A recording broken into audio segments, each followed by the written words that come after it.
and I think to myself, what a wonderful world.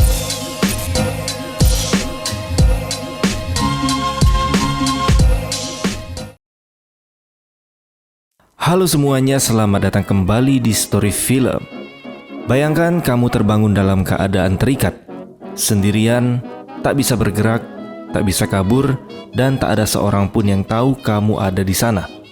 Siang berubah jadi malam, waktu terus berjalan, tapi bantuan tak kunjung datang. Dan dari sudut gelap kamar itu sesuatu mulai mengawasimu. Ini bukan sekedar tentang bertahan hidup, ini adalah perjalanan menuju sisi tergelap dari jiwa manusia. Sebuah permainan sederhana berubah menjadi mimpi buruk yang tak bisa dihentikan. Daripada saya makin puitis, mending kita langsung aja masuk ke alur filmnya. Enjoy the video. Terlihat seorang wanita sedang mempersiapkan pakaian yang cukup seksi. Lalu suaminya juga bersiap memasukkan beberapa barang ke dalam tas, termasuk pakaian dan borgol. Memang agak sedikit mencurigakan. Dan disinilah ceritanya baru dimulai. Adegan berlanjut ke sebuah mobil sedan yang dikendarai oleh pasangan suami istri bernama Gerald dan Jessie. Mereka sudah cukup berumur dan sedang dalam perjalanan liburan berdua. Mereka ngobrol santai membicarakan rencana untuk menghabiskan waktu bersama, seperti masa muda mereka dulu. Jessie, sang istri yang dari tadi terlihat gelisah, tiba-tiba memperingatkan suaminya karena ada anjing di tengah jalan. Gerald yang gak terlalu fokus langsung rem mendadak. Anjing itu terlihat lusuh, kelaparan dan sedang berdiri di dekat bangkai tikus. Gerald lalu membunyikan klakson dan anjing itu perlahan menyingkir dari jalan. Jessie sempat berkata mungkin anjing itu punya pemilik, soalnya ada kalung di lehernya. Singkat cerita, mereka pun sudah tiba di sebuah rumah terpencil, tempat mereka akan menghabiskan waktu liburan berdua. Pada saat Gerald menerima telepon dari rekannya, Jessie pun memutuskan jalan-jalan sebentar keliling rumah. Tempatnya memang cukup tenang, berada di dekat pantai yang sunyi, tapi terasa agak sepi. Lanjut ke adegan mereka berdua yang sudah ada di dapur. Jessie pun mengecek isi kulkas untuk memastikan persediaan makanan mereka cukup selama liburan seminggu ke depan. Pada saat membuka kulkas, dia melihat ada potongan daging mentah. Tanpa pikir panjang, dia pun langsung memotong daging itu dan memanggil si anjing yang tadi untuk dikasih makan. Sementara itu, Gerald yang lagi di kamar dan udah mulai kepancing birahinya. Dia pun langsung minum pil biru yang tidak perlu kalian searching di Google. Sementara di luar, anjing yang tadi ditunggu Jessie akhirnya muncul juga dari balik semak-semak. Tanpa banyak basa-basi, anjing itu langsung disambut dengan potongan daging yang lezat. Tapi tiba-tiba Gerald muncul dan langsung bertanya apa yang sedang dilakukan oleh Jessie. Mengetahui anjing tersebut makan daging persediaan makanan mereka, Gerald pun agak sedikit emosi karena daging tersebut cukup mahal. Jessie pun kaget dan langsung meminta maaf. Tapi sebagai pria fuckboy, Gerald berkata, "Justru karena kebaikan hatimulah aku mau menikahimu." Setelah itu, Gerald menyuruh Jessie membiarkan anjing tersebut memakan dagingnya, dan mereka pun segera masuk ke dalam rumah.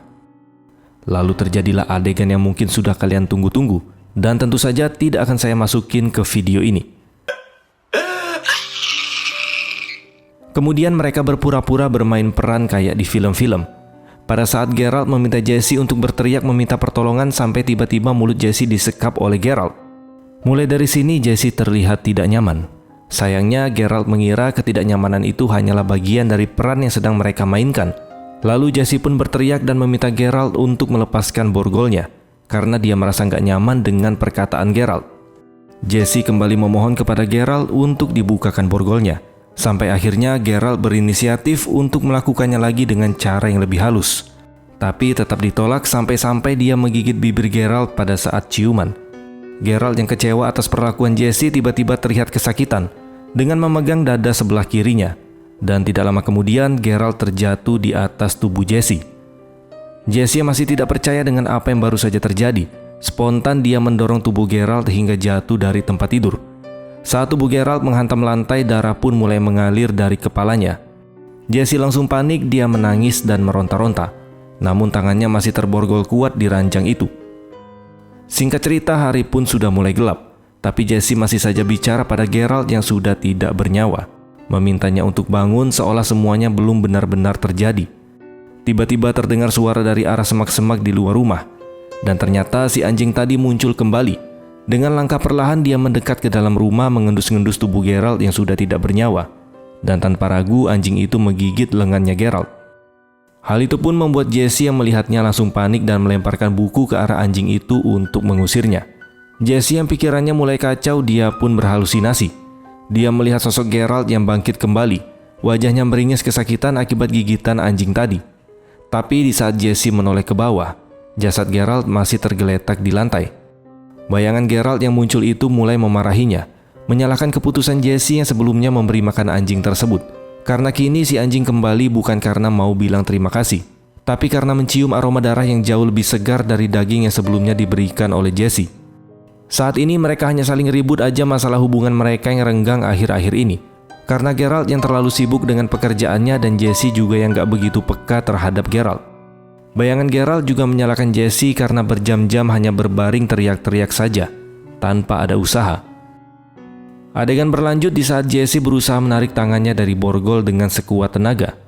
Namun bayangan Geralt yang terus muncul di pikirannya memperingatkan bahwa usaha tersebut sia-sia saja, dan justru bisa membuat tangannya patah. Lalu terlihat seolah-olah tangan Jesse berhasil terlepas.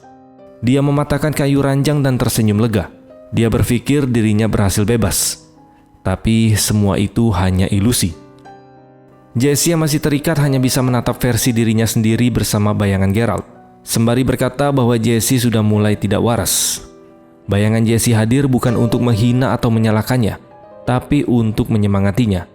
Bayangan itu pun mulai bercerita tentang hal luar biasa yang pernah dilakukan seorang ibu dalam kondisi terdesak.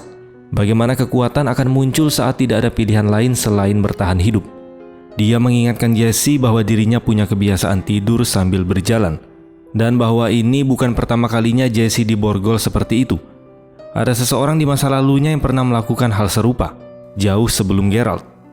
Mendengar itu, bayangan Geralt tiba-tiba memotong, lalu bertanya dengan nada mencurigakan, siapa dia? Jesse pun mencoba meraih ponsel yang ada di atas meja, tapi jaraknya terlalu jauh. Usahanya gagal dan sekarang satu-satunya cara untuk bertahan hanyalah dengan mengingat, menghadapi masa lalu, dan mencari celah untuk bebas. Sementara itu si anjing masih terus memakan daging dari tubuh Geralt yang tergeletak di lantai. Pemandangan yang makin menambah kengerian di ruangan tersebut. Jesse yang masih terikat di ranjang ditemani bayangan Geralt. Dalam percakapan batin itu Jesse akhirnya mengakui bahwa sebenarnya dia ingin menyenangkan Geralt, ingin menjadi istri yang mampu memuaskan suaminya. Dia tahu soal Viagra yang diminum oleh Geralt, karena sebelumnya pernah ada satu malam di mana Geralt mencoba bercinta tanpa bantuan apapun, dan hasilnya gagal, alias Johnny-nya nggak bisa bangun. Setelah itu Geralt mulai membutuhkan fantasi yang makin menyimpang demi membangkitkan gairahnya. Salah satunya dengan mencekik Jesse saat mereka sedang berhubungan. Dari situlah muncul fetis yang jika dipikir lebih dalam, sudah jauh menyimpang dari makna hubungan intim. Ini bukan lagi soal cinta, bukan tentang keintiman, tapi tentang kontrol, kekuasaan, dan dominasi. Dan bagi Jesse, apa yang seharusnya menjadi bentuk kedekatan, berubah menjadi sumber ketakutan. Malam pun tiba, Jesse yang kehausan mulai berusaha meraih gelas air yang sebelumnya diletakkan Geralt di rak atas. Dengan sisa tenaga, dia berhasil menggapainya dan meminumnya menggunakan sedotan darurat. Yang ternyata terbuat dari label harga bajunya tadi. Sebuah tindakan kecil yang menunjukkan betapa kreatifnya manusia di saat benar-benar sudah terdesak. Bayangan Geralt dan dirinya sendiri kembali muncul, menyarankannya untuk beristirahat sejenak demi menghemat tenaga, karena perjuangan masih jauh dari selesai, dan malam ini baru permulaan. Pada tengah malam si anjing tiba-tiba pergi karena mendengar sesuatu seperti ada langkah kaki yang mendekat. Jesse pun terbangun dan di sudut kamar dia melihat sosok tinggi besar dengan wajah pucat. Sosok itu membuka kotak kecil berisi tulang. Jesse menutup matanya dan meyakinkan diri jika sosok tersebut tidaklah nyata. Tapi bayangan Geralt muncul lagi dan mulai menggoda serta menakutinya.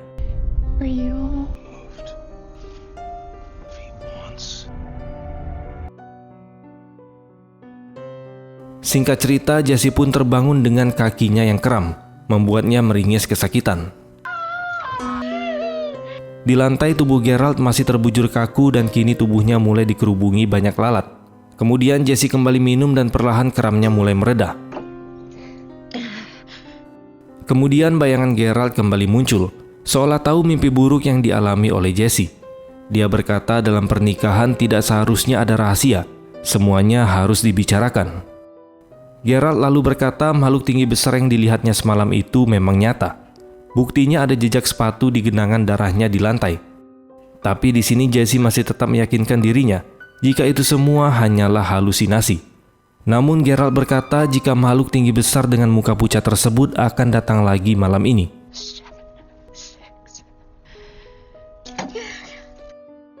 Keesokan harinya bayangan Geralt kembali muncul. Kali ini dia berkata jika Jesse akan mati di tempat itu.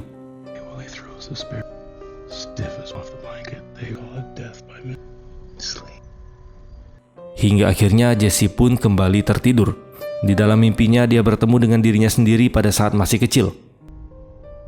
Dia menangis sambil meminta maaf. Dan dia berkata semua itu dia lakukan untuk melindungi adik-adiknya, agar mereka tidak menjadi korban dari ayahnya yang memang agak saknean sama anaknya sendiri. Lalu kilas balik memperlihatkan pada saat makan malam bersama keluarganya dulu. Jesse kecil tidak sengaja memecahkan gelas. Jesus. Dan ayahnya membalut lukanya dengan lembut. Berkat kilas balik tersebut, Jesse akhirnya mendapatkan ide. Dia memecahkan gelas minumnya tadi.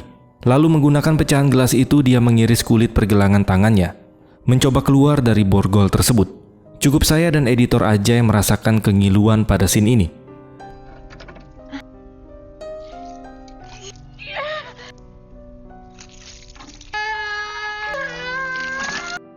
Setelah berhasil melepaskan satu tangan, Jesse mengambil kunci dan membuka borgol yang satunya. Dia buru-buru membalut luka di tangan dengan kain seadanya, lalu keluar dari kamar tersebut. Namun di lorong gelap itu sosok bermuka pucat sudah menunggunya. Dia membuka sebuah kotak kecil di hadapannya. Tanpa banyak kata, Jesse melepas cincin pernikahannya dan meletakkannya di dalam kotak itu. Kini Jesse sudah berada di dalam mobil. Di kaca spion dia melihat bayangan Geralt berdiri di luar sambil melambaikan tangan. Tanpa menoleh lagi, Jesse pun menyalakan mesin dan melanjutkan perjalanannya. Dalam kondisi tubuh yang sudah lemas, Jesse kembali berhalusinasi. Di tengah bayangan itu, sosok bermuka pucat muncul lagi duduk di kursi belakang mobil tersebut. Lalu dia membisikkan satu kata, yaitu tikus.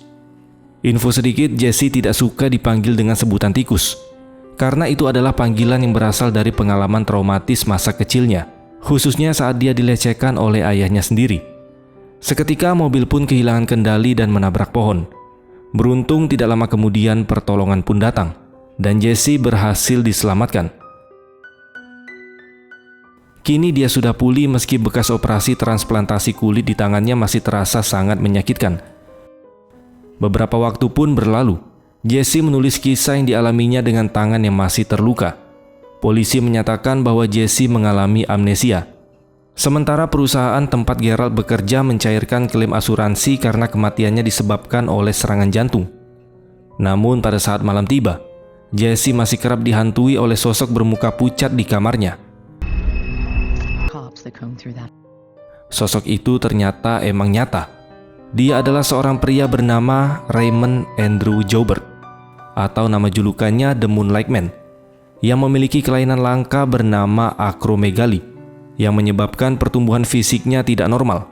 Lengan panjang hampir menyentuh lutut, dahi besar, dan kulit yang pucat. Yang lebih mengerikan lagi, dia punya kebiasaan mengoleksi organ tubuh, memutilasi mayat, bahkan adu mekanik dengan jenazah. Beberapa hari kemudian, Jesse datang ke persidangan Joubert. Saat dia memanggil nama Joubert, sosok pria itu tampak berubah menjadi bayangan dari ayah dan suaminya. Jesse menatapnya dengan tenang, lalu berkata bahwa Joubert ternyata jauh lebih kecil dari yang dia bayangkan. Dia pun berjalan keluar dari ruang sidang dengan senyuman di wajahnya. Sebagai pertanda dia sudah berani menghadapi masa lalunya. Dia tidak lagi dikendalikan oleh trauma dan ketakutan. Dan film pun selesai. Ending yang sangat menjaubertkan. Geralt's Game bukan sekedar kisah wanita yang terjebak di ranjang. Ini adalah cerita tentang Jesse yang harus berhadapan dengan trauma masa kecil, hubungan toksik dengan suaminya, dan ketakutan yang selama ini dia pendam. Di tengah kondisi terikat dan tak berdaya, dia justru menemukan kekuatan untuk melawan, baik secara fisik maupun mental. Sosok Raymond Andrew Joubert, atau yang dikenal sebagai The Moonlight Man, awalnya terlihat seperti halusinasi Jesse. Tapi rupanya dia memang nyata, seorang pembunuh dan pencuri mayat. Dia menjadi simbol ketakutan Jesse yang selama ini tersembunyi. Tapi pada akhirnya, Jesse mampu menghadapinya dan berkata bahwa dia tidak takut lagi. Oke lah teman-teman, mungkin ini aja yang bisa kita bahas pada kesempatan kali ini. Terima kasih sudah menonton dan sampai jumpa di next video.